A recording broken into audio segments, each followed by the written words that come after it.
Have you heard of Samson? A man so strong that he tore a lion apart with his bare hands, defeated entire armies on his own, and ripped the gates off a city as if they were toys. But Samson's story isn't just about physical strength and heroic deeds. It's a journey marked by miracles, tough choices, and a constant struggle between his immense power and human weaknesses. Samson wasn't just a hero, he was a man chosen by God to change the course of Israel's history. Now picture this. During a time when the people of Israel were cruelly oppressed by the Philistines, it seemed as though God had completely withdrawn. Hope was fading, and 40 years of oppression had left the people without the will to fight back. Yet, in this bleak moment, God began to work in an unexpected way. It all started in the small village of Zorah, where a man named Manoah and his wife lived. They were an ordinary couple burdened by an extraordinary sorrow. They couldn't have children. In an era when infertility was seen as a misfortune, their pain ran deep. But in the midst of their darkness, God sent an angel to turn their tragedy into a miracle. "You are barren and childless." And childless, the angel said to Manoah's wife, "but you will conceive and give birth to a son." This wasn't just the promise of a child, it was the promise of a deliverer.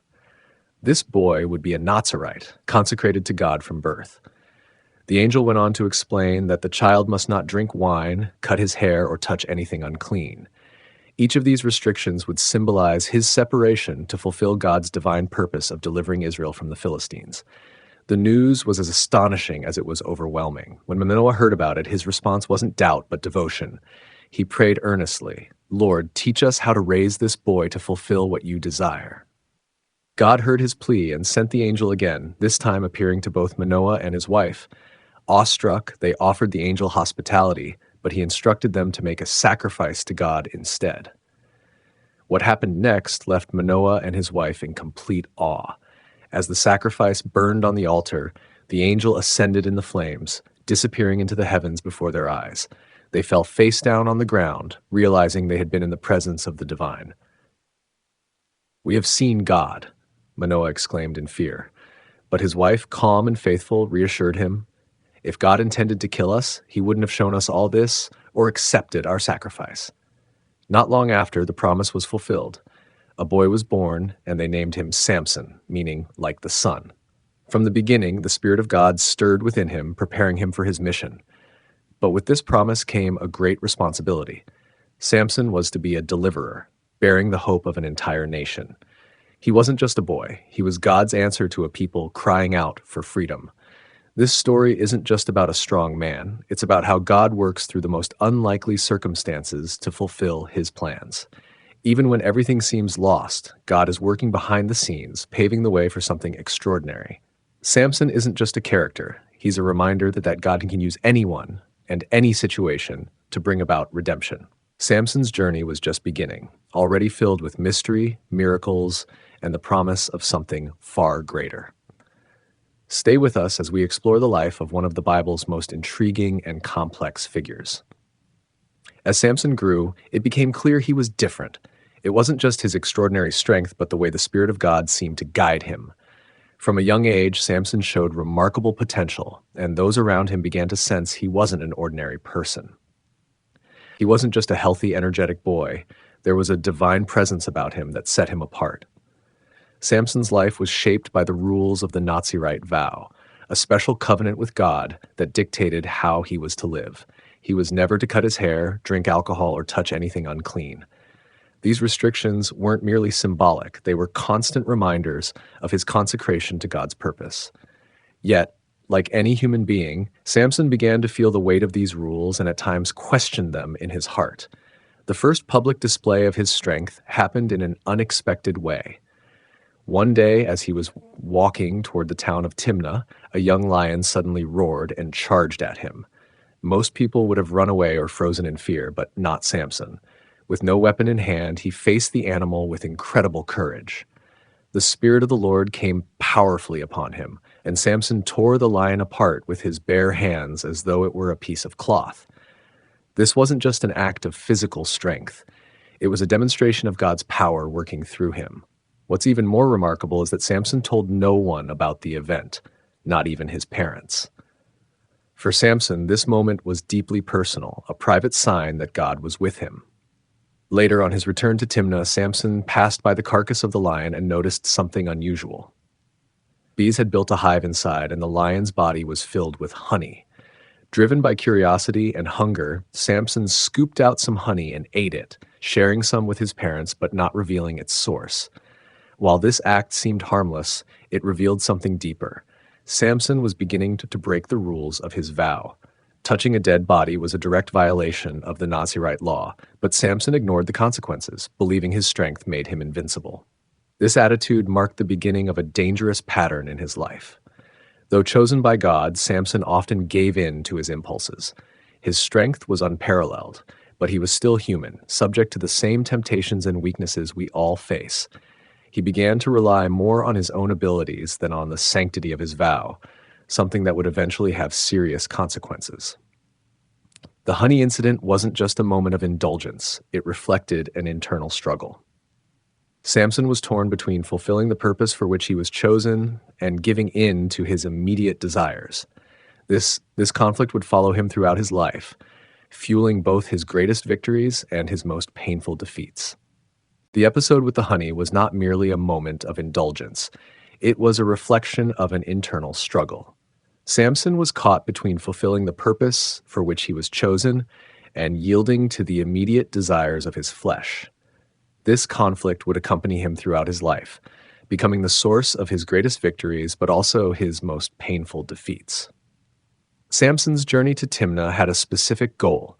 He wanted to marry a Philistine woman. This desire caused great concern for his parents, who asked, "Why do you want to marry a Philistine woman? Why not choose someone from our own people?" But Samson was resolute. He was determined, and unknowingly, his decision was part of God's greater plan to confront the Philistines, the oppressors of Israel. The wedding was filled with unusual events.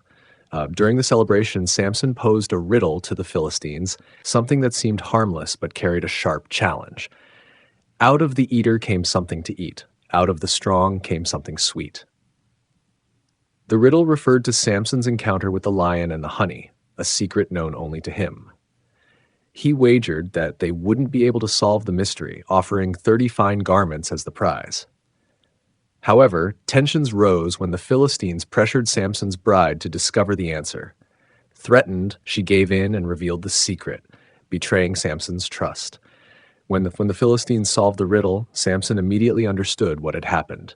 Furious and betrayed, he went to the city of Ashkelon, killed 30 Philistines, took their garments, and handed them over as payment for the bet.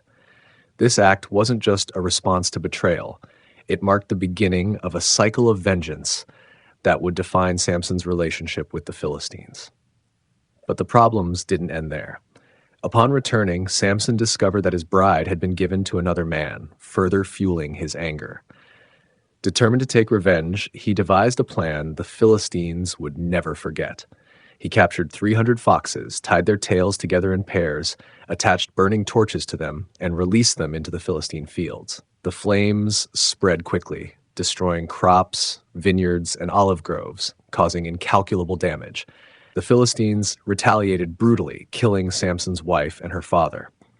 This cycle of vengeance became a recurring theme in Samson's life, reflecting the complexity of his character. He was a man of unparalleled strength, but also one of intense, often uncontrollable emotions. At this point in his story, Samson emerges as a paradox, a man with a divine calling, yet constantly at odds with his own desires. He was a deliverer, but also a man struggling to balance his divine strength with his human weaknesses. Samson's story was already beginning to show that his true battle was not just against the Philistines, but within himself. Following the events that devastated the Philistines' crops and vineyards, Samson found himself at a critical juncture in his life. Enraged by the destruction he caused, the Philistines swore vengeance. What started as a personal feud escalated into open warfare between Samson and Israel's oppressors. Yet beneath these external battles, a deeper conflict unfolded within Samson's heart, a fight to remain faithful to his divine calling, while his impulsive decisions often steered him away from God's purpose. The Philistines' fury led them to plot retaliation. They gathered an army and marched against Israel, demanding that the men of Judah hand over Samson. Afraid of the consequences of defiance, 3,000 men of Judah went to the cave at the rock of Etam, where Samson had taken refuge. They weren't there to protect him. They came to persuade him to surrender. "Don't you realize the Philistines rule over us?" they asked, revealing the fear and oppression under which they lived. Understanding his people's predicament, Samson agreed to be handed over, but under one condition: the men of Judah would not harm him themselves. He allowed them to bind him with new ropes and deliver him to the Philistines. However, Samson knew that his strength did not depend on human constraints, but on the Spirit of God. As he was presented to the Philistines, something extraordinary happened. As they shouted in triumph, believing they had finally captured him, the Spirit of the Lord came powerfully upon Samson. In an instant, he snapped the ropes as if they were charred flax. Amid the chaos, he found the jawbone of a donkey, a seemingly insignificant object that became a deadly weapon in his hands. With it, Samson struck down 1,000 Philistines. This act was not merely a display of physical strength. It was a clear demonstration that God was using Samson to confront Israel's oppressors.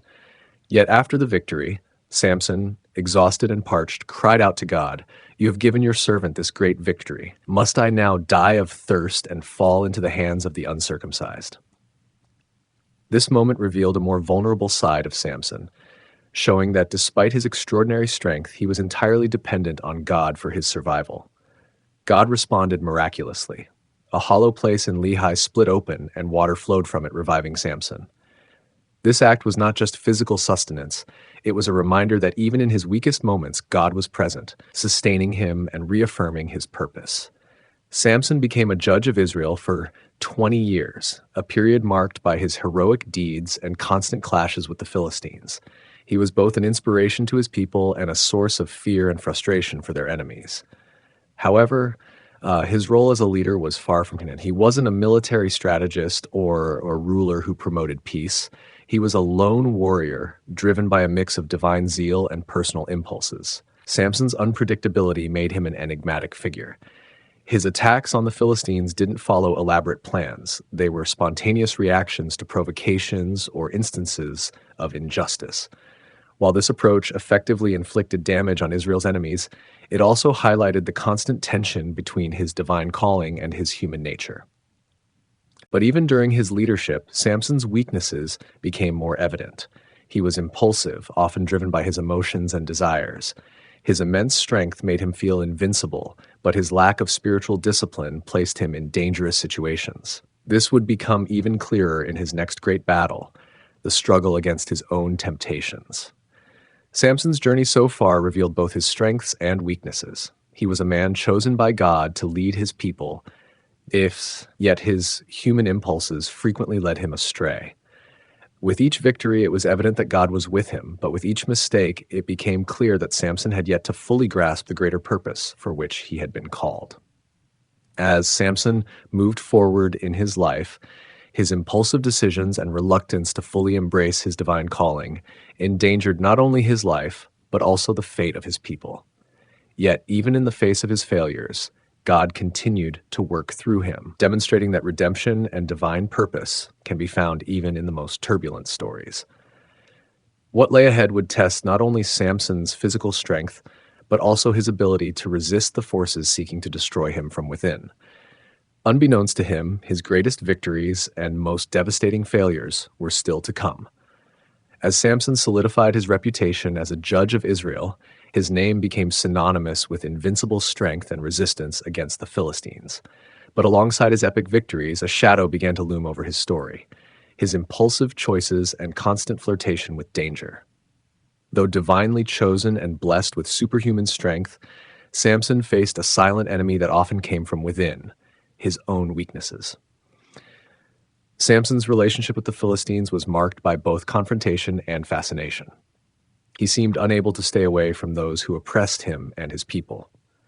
One of the most emblematic episodes illustrating this duality took place in the Philistine city of Gaza. Defying all prudence, Samson visited a prostitute, an act that not only jeopardized his reputation as a leader, but also his safety. When the Philistines discovered his presence, They saw it as the perfect opportunity to capture him. They surrounded the city and stationed guards at the gates, planning to ambush him at dawn. However, Samson, aware of the trap, didn't wait for sunrise. In the middle of the night, in a feat that defied logic and human limitations, he rose, tore the city gates from their hinges, posts and all, and carried them to the top of a hill. This was not just an extraordinary physical act, it was a clear message to the Philistines: "You will never capture me." Despite this impressive display of strength, the episode in Gaza also revealed Samson's impulsiveness. He relied so heavily on his strength that he seemed to believe he was invincible, even when placing himself in compromising situations. This overconfidence foreshadowed his greatest downfall. And then came Delilah. In the Valley of Sorek, Samson met a woman who would not only capture his attention, but also his heart. Delilah, a Philistine, symbolized the irresistible danger to which Samson seemed perpetually drawn. But this was not just another fleeting passion. The Philistine leaders recognized the potential in Delilah's relationship with Samson and saw it as a golden opportunity. They approached her with a generous offer: 1,100 silver pieces from each leader if she could uncover the secret of Samson's strength. Driven by greed, Delilah agreed and embarked on a dangerous game of seduction and manipulation. She began to pressure Samson incessantly, pleading for him to reveal the source of his strength. At first, Samson toyed with her, giving false answers. He claimed he would lose his strength if tied with fresh bowstrings or ropes made of hunting cords. Each time, Delilah followed his instructions, only to watch as Samson effortlessly broke free. But Delilah didn't give up. Her persistence, coupled with relentless emotional manipulation, began to wear Samson down. Day after day, she accused him of not loving her enough to trust her. The pressure mounted, and Samson's vulnerable heart finally gave in. Samson revealed his secret. His strength was tied to his Nazirite consecration, symbolized by his uncut hair. He explained that if his hair were shaved, he would lose his strength and become as weak as any other man. This confession sealed his fate. As Samson slept, Delilah acted swiftly. She summoned a man to shave his head, and for the first time in his life, Samson awoke without his divine strength. When the Philistines arrived, he attempted to fight them off as he had done so many times before, but found himself completely powerless. He was captured, cruelly blinded, and taken to Gaza, where he was shackled and forced to grind grain, a humiliating task for a man who had once been the terror of his enemies. This moment marked the lowest point in Samson's life. The man who had once torn city gates from their hinges and defeated armies single-handedly now found himself blind, weak, and reduced to a prisoner. Yet even in this state of utter vulnerability, there was a glimmer of hope. His hair began to grow back. Though the Philistines paid it no mind, it symbolized more than physical strength. It was a reminder that even in his humiliation, God was not finished with Samson. This chapter in Samson's life is not just a tale of betrayal and downfall. It serves as a powerful warning about the dangers of underestimating our own weaknesses and straying from our divine purpose. His strength came from God, yet his self-reliance and impulsive decisions led him to lose everything. However, even in the darkness, God's grace was at work, preparing the stage for a redemption that would astonish everyone. Samson's story reminds us that while we may fail, God never abandons us. He continues to work in our lives, even in moments when we feel farthest from him. Samson's imprisonment was just the beginning of a turnaround that would prove God's purpose is greater than our mistakes. Samson's capture marked one of the most tragic moments of his life, a turning point that many might have seen as irreversible. The man who had once been invincible, unbeatable, and feared by the Philistines was now reduced to a sightless prisoner, forced into humiliating labor. Yet even in the depths of his humiliation, a glimmer of hope began to emerge, proving that God never abandons those he has chosen. Samson's blindness was an outward reflection of his inner spiritual condition. He had lost more than his physical strength. His spiritual vision had been clouded by years of impulsive and self-centered choices. Now, blind and enslaved, Samson faced a new reality, one in which his dependence on God became his only option. A man who had once relied so heavily on his strength and abilities now had to confront the profound fragility of his humanity. For the Philistines, however, Samson's capture was a cause for celebration. To them, it wasn't just a military triumph, it was a spiritual victory. They believed their god, Dagon, had defeated the God of Israel.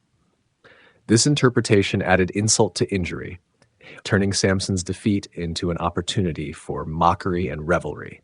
To them, Samson was living proof of their God's superiority over the God of Israel.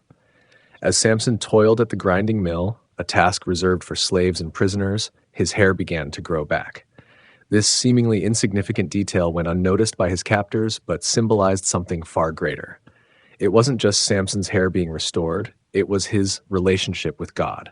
With each strand that grew, it served as a reminder that Samson's strength wasn't in his muscles or his hair, but in his consecration to the Lord. In the silence of his humiliation, Samson began to reflect on his life and cry out to God in a way he perhaps never had before. The grand festival in honor of Dagon became the setting for the most impactful moment in Samson's story. The Philistine leaders organized an extravagant celebration to thank Dagon for Samson's capture. The temple was packed, with thousands of people gathered, including the most powerful leaders of the Philistines. Samson, the symbol of their victory, was brought out as a spectacle, a living trophy. They placed him at the center of the temple, mocking and ridiculing the man who had terrorized them for so long. But something was happening within Samson. In the midst of the ridicule, he turned his heart back to God. For the first time, we see a humble Samson, fully aware of his total dependence on the Lord. He didn't pray for revenge out of pride or anger, but for the fulfillment of his divine purpose. Sovereign Lord, Samson prayed, remember me. Please, God, strengthen me just one more time so that I may fulfill the purpose for which I was called. This prayer was not merely a request for physical strength. It was the cry of a repentant and restored heart. Samson was finally aligning his will with God's purpose. He was no longer the man who acted impulsively, trusting only in himself. Through pain and humiliation, he had learned that his true strength came from complete reliance on God. Guided by a young servant, Samson asked to be placed between the temple's two central pillars. These columns supported the entire structure, and Samson knew that if he could bring them down, the temple would collapse. He placed his hands on the pillars, closed his eyes, not that it mattered for a blind man, and took a deep breath. With one final plea to the Lord, he pushed with all the strength that God had restored to him. The temple began to tremble. At first, a faint creak, then a growing rumble as the columns gave way. In an instant, the massive structure collapsed, killing thousands of Philistines, including their leaders. Among the dead was Samson, who sacrificed his life to fulfill his calling to deliver Israel from Philistine oppression. Samson's final act was a moment of complete redemption. He died as he lived, with extraordinary strength, but now guided by God's will rather than his own desires. In his death, he achieved more than in his entire life, finally fulfilling the mission for which he had been called. His story demonstrates that even after our deepest failures, God can use us to accomplish great things if we turn back to him with humility. Samson's death left powerful lessons for the people of Israel and for us today. First, it showed that God is sovereign and can use even our failures to fulfill his plans. Second, it revealed that true strength doesn't lie in our talents or abilities, but in our dependence on God. Lastly, it reminded us that God's purpose will always prevail, even in the face of the greatest adversities. Samson's story, with all its victories and defeats, reflects our own lives. We are often tempted to rely on our own strength, follow our desires, and ignore God's warnings. But like Samson, we can find redemption and purpose when we turn back to him. Even in the ruins of our choices, God can build something powerful and eternal. In the destruction of a Philistine temple, Samson not only defeated his enemies, but left a legacy that would echo for generations. He demonstrated that true strength comes from God, and that redemption is always within reach if we have enough faith to seek it. After Samson's death, the ruined temple stood as a symbol of his overwhelming strength and the fulfillment of his divine purpose. Yet, the impact of his life did not end with the collapse of those pillars. On the contrary, his story continued to resonate through generations, shaping not only Israel's narrative, but also offering profound lessons on faith, failure, and God's redeeming grace. Samson's legacy begins with an undeniable truth. He was a deliverer chosen by God. Even before his birth, his life was predestined for a greater purpose. He was sent during a time of great oppression for the Israelites, a people who had strayed from God and fallen into the hands of the Philistines. Samson was called to be a living reminder that God never abandons his people, even when they wander from his ways. However, Samson's path to fulfilling his calling was marked by contradictions. On one hand, he was a man of unparalleled strength. On the other, he was vulnerable to human temptations. He displayed courage and bravery in facing lions and entire armies, yet succumbed to seduction and impulsiveness. This duality reflects the human condition, a reminder that even the most gifted can fail if they do not remain anchored in God. Samson teaches us that God's purpose does not depend on our perfection. Despite his failures, God never stopped using him to deliver Israel. This is a powerful truth for all of us. Our mistakes are never too great to cancel God's plans. He can take the broken fragments of our choices and transform them into something that glorifies his name. A striking aspect of Samson's legacy is the paradoxical strength of his vulnerability. In the moments when he appeared weakest, such as when he was blind and chained in the Philistine temple, God manifested his power most profoundly. This reminds us that true strength does not reside in physical abilities or earthly achievements, but in our ability to turn to God with humility and dependence. Moreover, Samson's life serves as a warning about the dangers of impulsive choices. He often disregarded the limits of his Nazirite vow, which symbolized his consecration to God. From touching the lion's carcass to engaging with Philistine women, his decisions reflected a disconnect from the spiritual calling he had received. His failures not only brought personal consequences, but also impacted those around him. Yet, it is crucial to note that God used even these failures to fulfill his greater plan. Another crucial element of Samson's legacy is the impact of his death. By destroying the temple and sacrificing his own life, he not only defeated his enemies, but also demonstrated the depth of his redemption.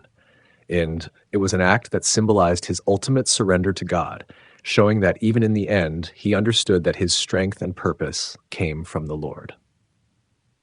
This moment was not just a physical victory over the Philistines, but a spiritual declaration of God's sovereignty and faithfulness. Samson's story also calls us to reflect on what it means to live with purpose. He was chosen to be a deliverer, but his journey was a constant balance between divine calling and human desires. This internal struggle is something we can all relate to. How often do we allow our weaknesses to divert us from the path God has planned for us? And at the same time, how often are we surprised by God's mercy, allowing us to return and continue the journey? Finally, Samson's impact extends beyond his time and challenges us to consider how we live our own lives. He reminds us that our failures do not define our story, but rather how we respond to them.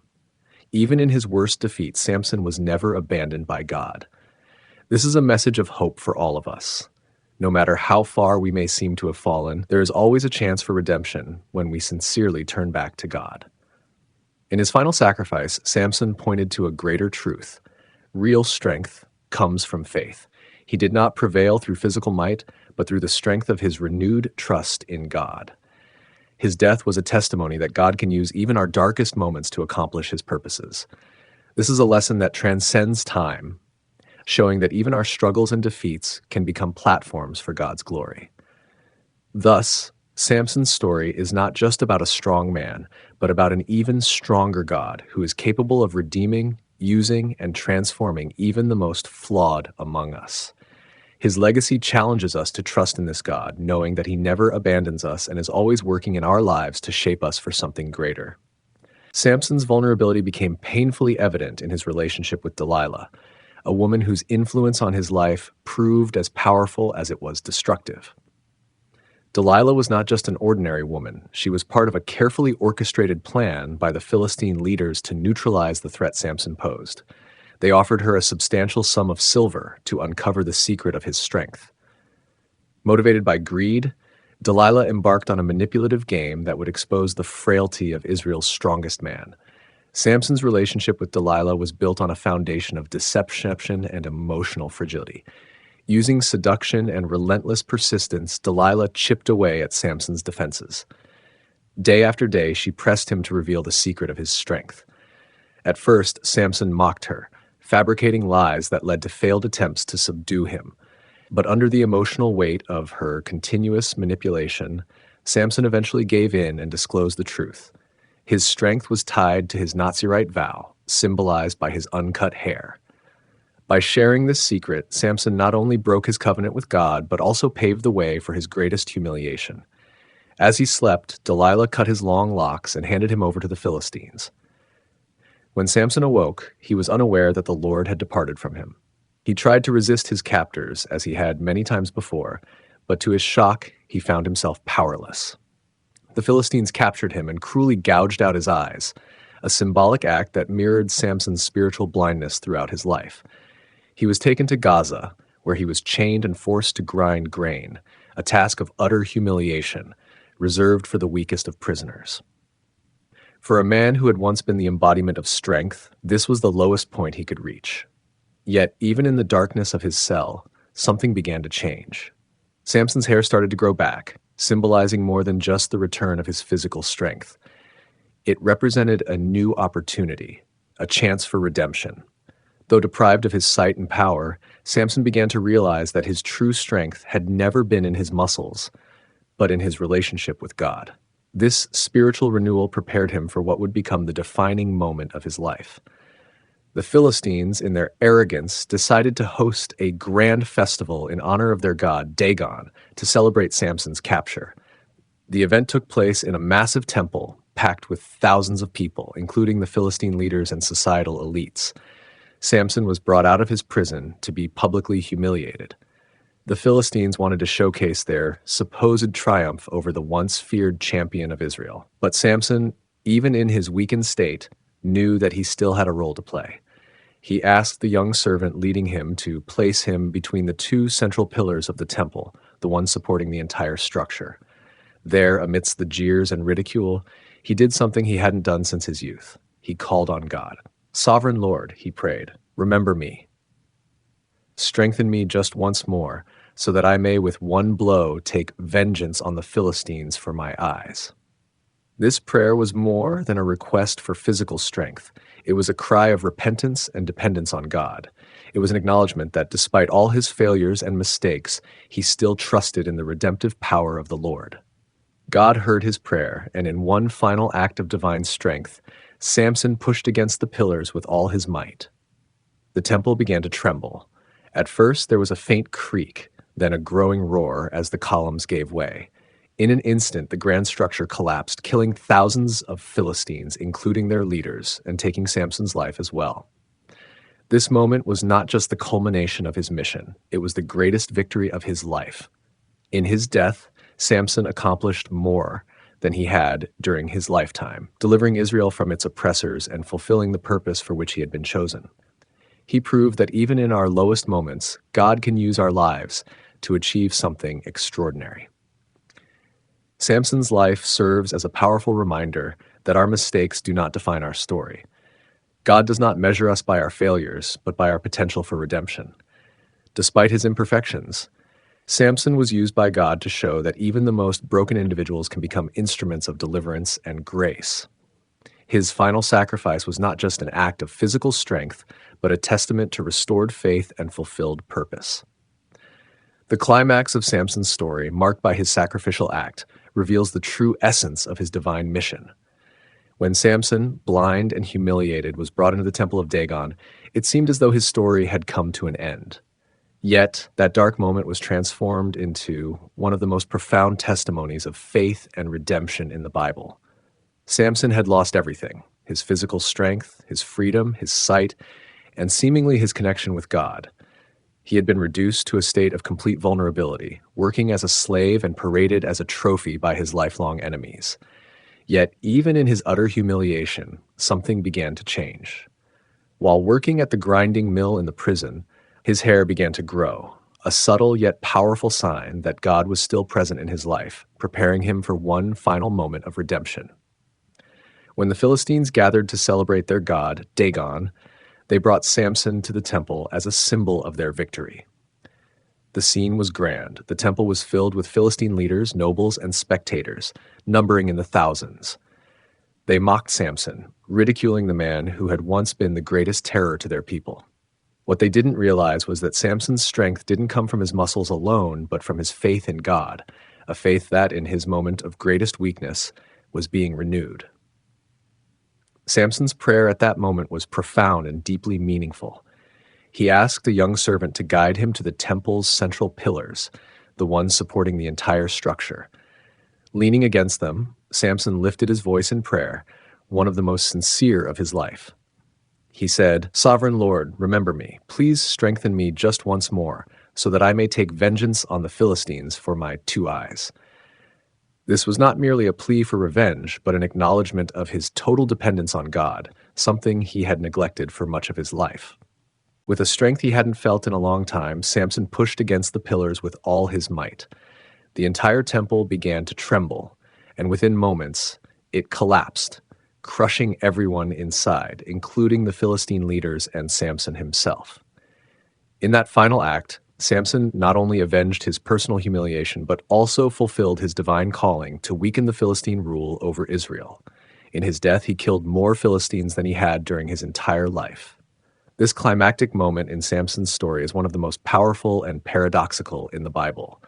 It shows how God can use even the darkest moments to fulfill his purposes. Samson, who so often failed to live up to his calling, was redeemed in his final action, demonstrating that God's grace is available even to those who have strayed far from him. But what can we learn from this story? Samson was far from a perfect hero. He was impulsive, selfish, and often negligent of God's purpose for his life. He allowed his weaknesses and personal desires to divert him from his mission. Yet, his story teaches us that God does not require perfection to use us. He works through our failures, mistakes, and even our lowest moments to accomplish his plan. Samson's legacy is not just one of physical strength, but also of spiritual redemption. His life reminds us that no matter how much we fail, we are never beyond the reach of God's forgiveness and grace. Even when we feel defeated and distant, God can restore us and use us in ways we never imagined. As we reflect on Samson's story, we are challenged to examine our own lives. What are the pillars we need to bring down? What areas of our lives require total surrender to God? Like Samson, we all face battles, both internal and external. Perhaps you are struggling with weaknesses, regrets, or choices that have pulled you away from God's purpose. But Samson's story is an invitation to return, to trust in God's strength, and to allow him to turn even the most difficult moments into something meaningful. Now we'd love to hear from you. Which part of Samson's story impacted you the most? Was it his extraordinary strength, his human flaws, or his ultimate redemption? Share your thoughts in the comments below. Your perspective might inspire others to see this story in a new and deeper way. If this video brought value to you, don't forget to engage with it. Like this video so more people can discover these inspiring stories. Subscribe to the Eternal Compass for more narratives that connect the lessons of the Bible to our lives today. Share this video with friends, family, or anyone you believe could be touched by this message of faith and redemption. Samson's story reminds us that no one is beyond redemption, that in our weakest moments we can find strength in God, and even when we fail, we can still be instruments of his work. Thank you for joining us on this journey through Samson's life. May this story inspire you to seek purpose, strength, and faith in every circumstance of life. We'll see you in the next video here on the Eternal Compass. Stay blessed, and remember, no matter how far you may feel, God's grace can always reach you.